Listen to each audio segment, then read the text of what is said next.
My husband, James, gave me an ultimatum: accept his mistress, Chloe, or return his grandmother's ring. The words felt like a slap to my face, and I was ready to throw the ring at him when our children, Isabella and Alexander, walked in. Their wide eyes, innocent and confused, stopped me. What they revealed next made the diamond on my finger feel like a worthless pebble. Sometimes the greatest betrayals don't come from the affairs, but from the secrets hidden from those who trust you most. As I looked from my children's faces to James's, I realized this wasn't just about our marriage anymore. This was about rewriting the entire story of our family. I glanced at the clock on my desk, 7:42 p.m. My eyes burned from staring at blueprints all day, but the Carter project needed to be flawless. My phone buzzed with a message from James saying he was coming home with someone important. Be there. In 20. I assumed it was a potential client. James had been bringing work contacts home more frequently lately, saying the personal touch was essential for his business. Despite my exhaustion, I closed my laptop and headed to the kitchen. A good wife supports her husband's career, right? I quickly arranged some cheese and crackers, uncorked a bottle of red wine, and checked myself in the hallway mirror. Professional, yet approachable. Perfect for meeting whoever James thought was important enough for an evening visit. The front door opened at exactly 8:04 p.m. James stepped in first, his expensive suit perfectly pressed, as always. Behind him walked Chloe, his executive assistant.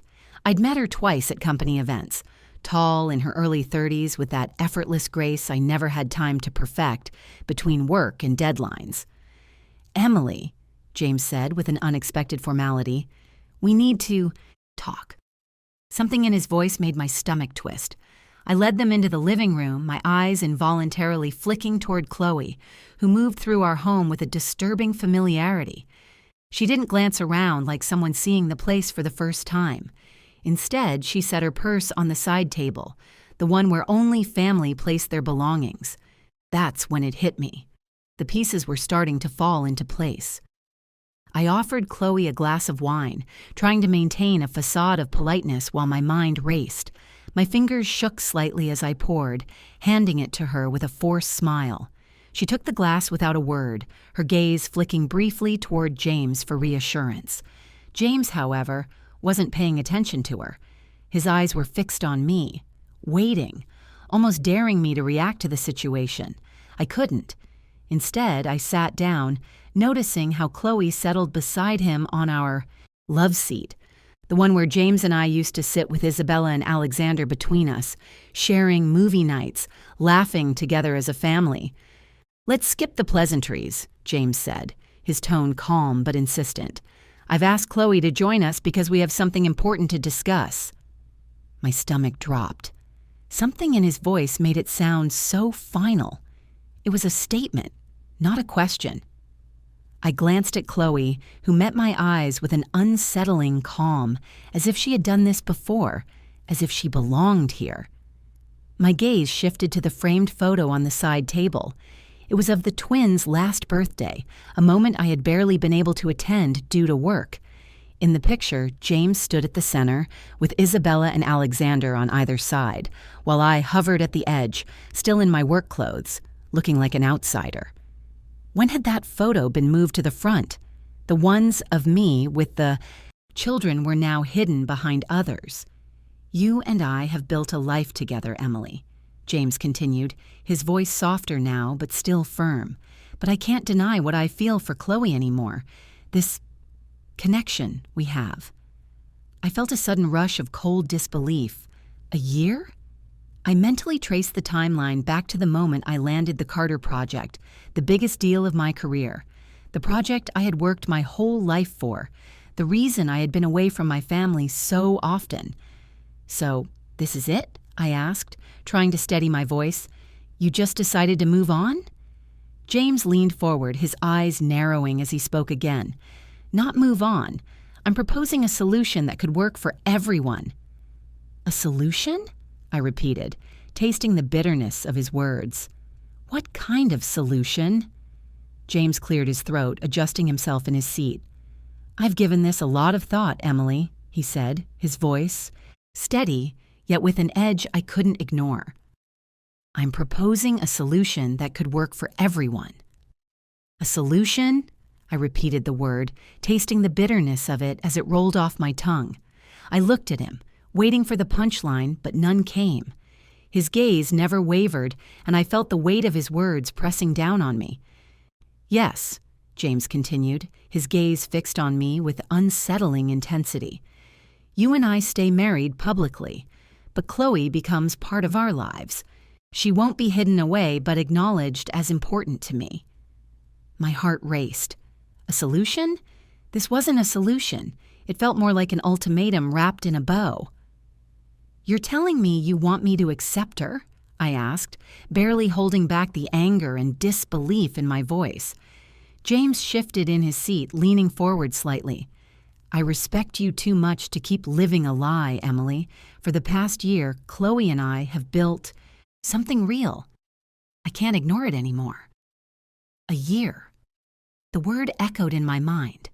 A year ago, I had finally secured the Carter Project, the most significant achievement of my career, one I had worked tirelessly for. And in that very year, James had quietly built a life with Chloe on the side. So this is what you want? I asked, my voice faltering. You want to keep our marriage intact while also keeping her in your life? James nodded, his expression unwavering. Yes, if you can't accept this, then we'll have to divorce. I'll ensure you receive a generous settlement, but I'll need the ring back. The ring? I asked, my voice barely above a whisper. My hand instinctively went to my left hand, the diamond that James had given me so many years ago. Yes, James replied, his gaze dropping to my hand. The ring is a family heirloom. It belongs in a committed relationship, Emily. If you can't give me that, then it's time to return it. I looked down at the ring, twisting it around my finger. The diamond caught the light as I turned my hand, and for a moment I considered taking it off and throwing it at James. It seemed like the perfect dramatic gesture, one that could capture the depth of the betrayal I felt. But as my fingers tightened around the ring, I realized that, in some strange way, it was still mine. I had purchased that ring myself. When James had first given it to me, it hadn't fit properly. I'd had it resized at my own expense to make it fit perfectly. It had replaced a piece of jewelry that had belonged to my grandmother, a set I had sold years ago to invest in James's first business venture, one that had failed spectacularly. And yet here he was, asking for it back as if it were nothing more than a token of his control. You've always put your career first, Emily, James continued, his voice taking on a cold edge. You've been emotionally unavailable for years. Chloe understands the demands of my work, and she understands my needs. I clenched my jaw, trying to control the rush of emotions flooding through me. And what about our children's needs? I asked, my voice steady despite the anger building within me. James's face hardened. The twins are 14, Emily. They barely notice when you're gone. I've been the stable parent while you've chased your architectural dreams. I could see Chloe glance away, her discomfort briefly flashing across her face. But it was brief. She didn't seem to feel the weight of his words, the way I did. I need an answer tonight, Emily, James said, glancing at his watch. Do you accept my terms, or should I call my lawyer in the morning? The absurdity of it all suddenly hit me again, harder than before. This was the man who had pursued me relentlessly in college, who had promised to support my career ambitions. This was the man who had celebrated every promotion with champagne and congratulatory hugs. And now, he was using that very same career as a justification for betrayal. He expected me to choose between humiliation and loss, without giving me the time to process either option. A laugh escaped my lips, not hysterical or forced, but genuine amusement at his audacity. I couldn't help it. James's confident expression faltered. This isn't funny. Actually, it is, I said, still smiling. You're presenting this like a business proposal. You're threatening to take back a ring that's been on my finger longer than Chloe has been at your company. You're acting like I've neglected our family when my architectural dreams paid for your car, this house, and the twins' private school." James looked at me, his face pale. This wasn't the reaction he had expected.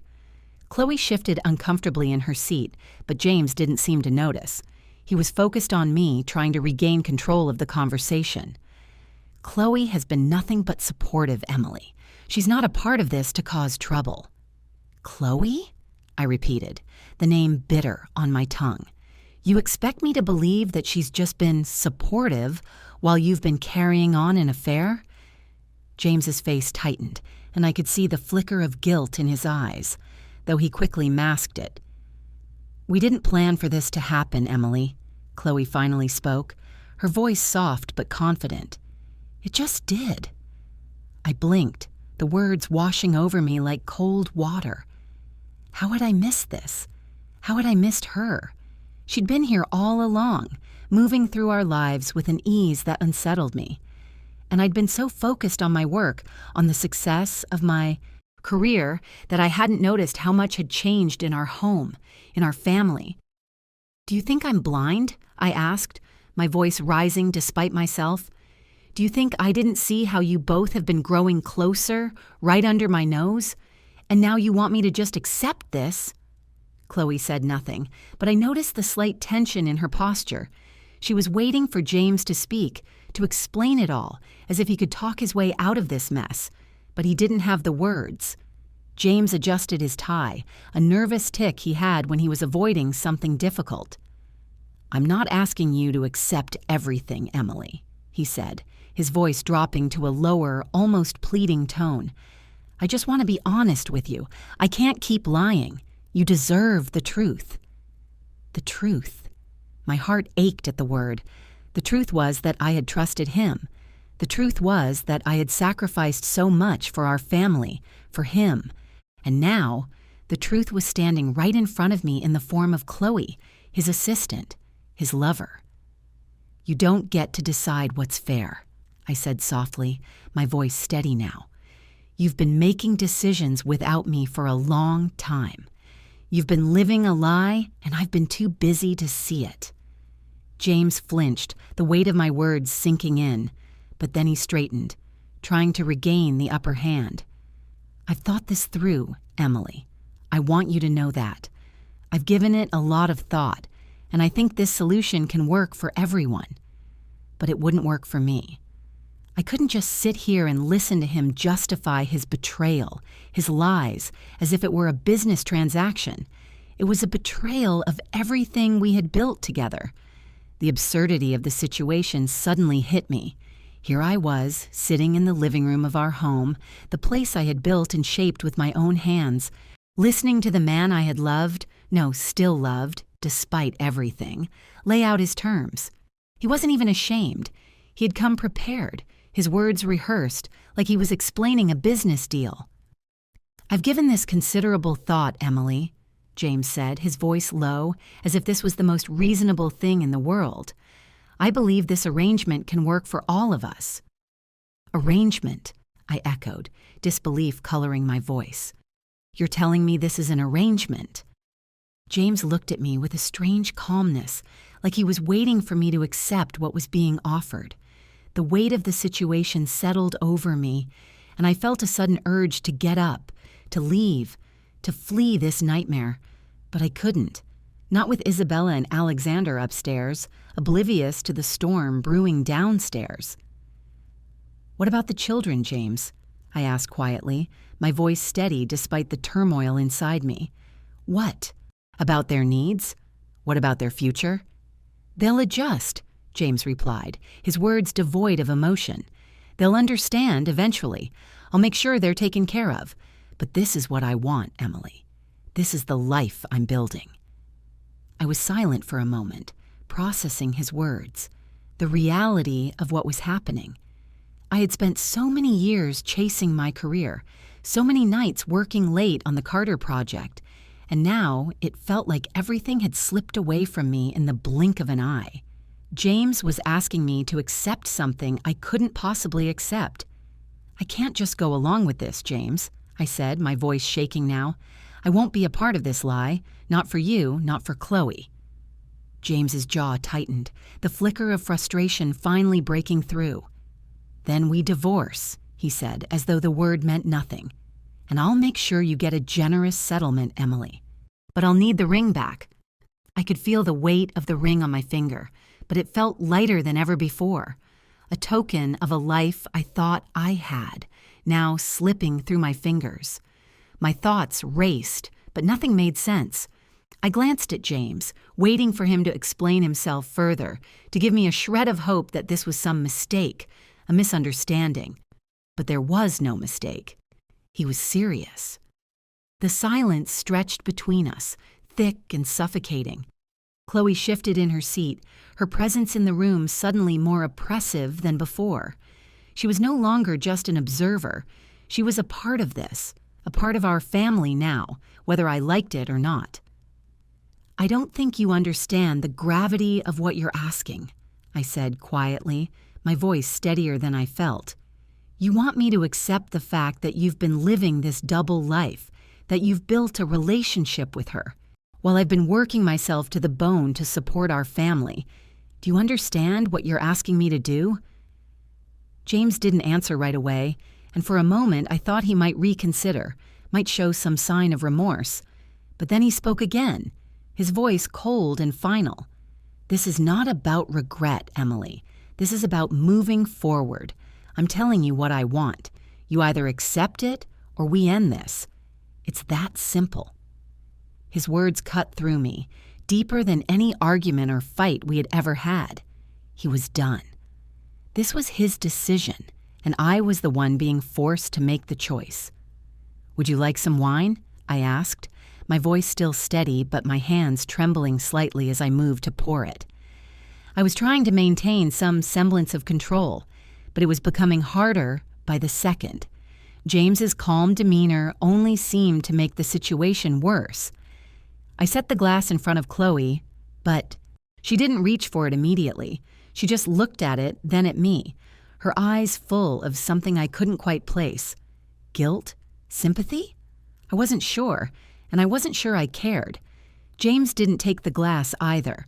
Instead, he turned to face me more directly, his eyes hard. "We're not here to drink wine, Emily. We're here to discuss this, to face the reality." I stared at him for a moment, taking in the cold finality of his words. This wasn't a negotiation. It wasn't a discussion. This was an ultimatum, plain and simple. And the hardest part? The hardest part was that I could feel the truth sinking in. He had made up his mind. He had already moved on, and now he was asking me to accept it. "You're asking me to share my life with her," I said, the words bitter as they left my mouth. "To accept her in this house, in my home, as if she belongs here." Chloe's gaze flicked to James, and I saw a brief flicker of uncertainty in her eyes, but it was gone almost immediately, replaced by the same calm composure that seemed to come so naturally to her. She had known this moment was coming. She had prepared herself for it.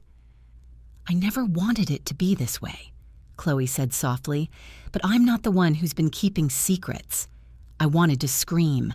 I wanted to tell her she had no right to speak, that she was the last person who should be lecturing me about secrets. But instead, I just stood there, frozen in place. This wasn't about Chloe. It wasn't about the affair. This was about James and the way he had slowly, methodically removed me from our lives, from our family, all while I had been too focused on my work to see it. I looked down at the ring, turning it over and over on my finger. The diamond, once a symbol of our commitment, now felt like a weight I couldn't carry any longer. I twisted it nervously, almost absent-mindedly, as if I could somehow change the course of this conversation with a single motion, but it didn't matter. Nothing I did could change what had already happened. James noticed the gesture, his eyes flicking to my hand before he quickly returned his gaze to my face. "If you think about this logically, Emily," he said, his voice suddenly quieter, almost too calm, You'll see that this is the only way forward. This isn't a choice between me and Chloe. It's a choice about the future, our future. Future, I repeated, my voice shaking slightly despite my efforts to remain composed. You've made it clear what your future looks like. What about mine? James leaned back, his expression unreadable.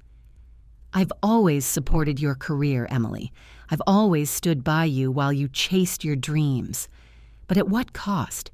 You've been absent for so long. The twins are growing up and they need stability. They need both of us. And Chloe and I...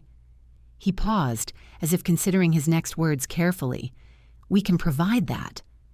The words stung more than I expected. He was right in some ways. I had been absent, consumed by my work, by the relentless pursuit of success. But I had always believed that everything I was doing was for them, for our family. And what about the children's needs, James? I asked, my voice barely above a whisper. What about them? They'll be fine, he said, almost dismissively. They're 14, Emily. They'll adapt. I didn't know how to respond. What was there left to say? I looked at Chloe, who seemed oddly quiet now, as though she was just waiting for James to finish making his case. But in that silence, something broke inside me. The realization that no matter what I said, no matter how hard I fought, James had already made his choice. The next 3 weeks passed in a blur of legal meetings, security protocols, and emotional conversations with the twins. The house, which had once been a home, now felt cold and unfamiliar. James had moved out, staying in a nearby hotel, but we still communicated through texts and brief phone calls about the details of the divorce. Every conversation felt like a business transaction, as if our entire life together had been reduced to a series of financial negotiations. Isabella and Alexander were adjusting, or at least trying to. They had their moments of anger, of confusion, of asking why things had changed so suddenly. But they were resilient, just like me, just like their father had always insisted we were. I focused on them, on making sure they knew they were loved, that despite everything, I would always be there for them. I threw myself into my work, the only thing that still seemed to make sense in the chaos of my life. The Carter Project, the one James had always seen as the symbol of my career success, was now my anchor. But even that was tainted. It had been my dream, but now it felt like a hollow victory, a symbol of everything I had lost. One evening, after a particularly grueling day, I sat in my office, reviewing the final plans for the project. My phone buzzed on the desk, and for a moment I thought it was James, trying to reach out again. But when I picked it up, I saw a message from Carolyn, James's mother. "I need to talk to you, Emily. It's about the children. It's important." The message from Carolyn weighed on me as I left the office that night. What could she possibly want to talk about? I had always been cordial with her, but after the divorce, things had changed. She'd been distant, cold even, and now she was reaching out to me. I called her as soon as I got home, my mind racing with possibilities. It was late, but she answered quickly, her voice familiar, though there was a sharpness to it I hadn't heard before. "Emily, I know this isn't easy," Carolyn began, her words careful, almost hesitant. "But I think we need to have a conversation about the twins. They're not doing as well as you think." I paused, surprised. "What do you mean? They're fine. They've been through a lot, but they're strong." "I'm not sure they are, Emily," Carolyn said softly. "They're hurting. They need more than just the surface-level support you've been giving them." I swallowed, trying to steady my breath. "I'm doing the best I can, Carolyn. I'm here for them. I've been more present lately." "You've been present, but not emotionally," she replied. "They need their mother. They need you to be there for them in ways you haven't been. They need to see you fight for them, fight for their future." Her words struck a chord deep within me, and for a moment, I didn't know what to say. She was right.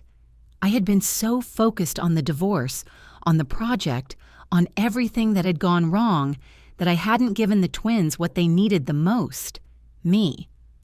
"Thank you for telling me this," I said quietly, my voice thick with emotion. I didn't realize how much they were struggling. "You need to be there, Emily," Carolyn said, her voice more urgent now. "Don't let them slip away. Don't let James's mistakes define their future." The next morning, I stood in the kitchen, watching Isabella and Alexander as they prepared breakfast, their laughter filling the room. It was the first time in weeks that I had felt a sense of peace, a sense of normalcy. I had been so consumed by the turmoil with James, by the anger and betrayal, that I had neglected the one thing that truly mattered, my children. But now, standing here, watching them, I realized that they were my true legacy, not the project, not the ring, not even the years I had spent building my career. I walked over to the table where they sat, their heads bent over their cereal. "I'm sorry," I said softly, my voice barely above a whisper.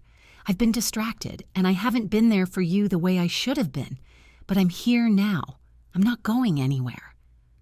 Isabella looked up at me, her eyes wide, and for a moment I saw the same glimmer of strength that I had seen in myself when I was their age. "We know, Mom," she said, her voice gentle. "We're okay. We just want you to be happy." Alexander nodded, his expression more serious than his usual playful demeanor. "We'll figure it out, Mom. Together." Tears welled up in my eyes, but I smiled through them, feeling the weight that had been hanging over me for so long finally begin to lift. The world wasn't perfect, and it never would be. But in this moment, I had everything I needed. The future was uncertain, but it was mine to shape. And I would do it with the ones who mattered most. The phone rang, snapping me back to reality. It was David, or rather, it was his lawyer. I had decided not to answer any more of his calls. But now, as I looked at my children, I realized that I didn't need his approval to move forward. I was already moving forward, step by step, with or without him. I hung up the phone and turned to Isabella and Alexander. "Let's start fresh," I said, my voice stronger than ever. "This is our new beginning." They smiled, and in that moment I knew we would be okay. Better than okay. We would rebuild not just our home, but our lives. Together. And with that, I reclaimed the story I had nearly lost, the story of a woman who refused to be defined by betrayal, but who instead chose to redefine herself, not as someone who had been broken, but as someone who had found her strength, her voice, and her future. The diamond on my finger, no longer a symbol of broken promises, caught the light in a new way. It was no longer a reminder of what I had lost, but a testament to what I had gained. And for the first time in a long time, I could say, with confidence, that I was ready for whatever came next.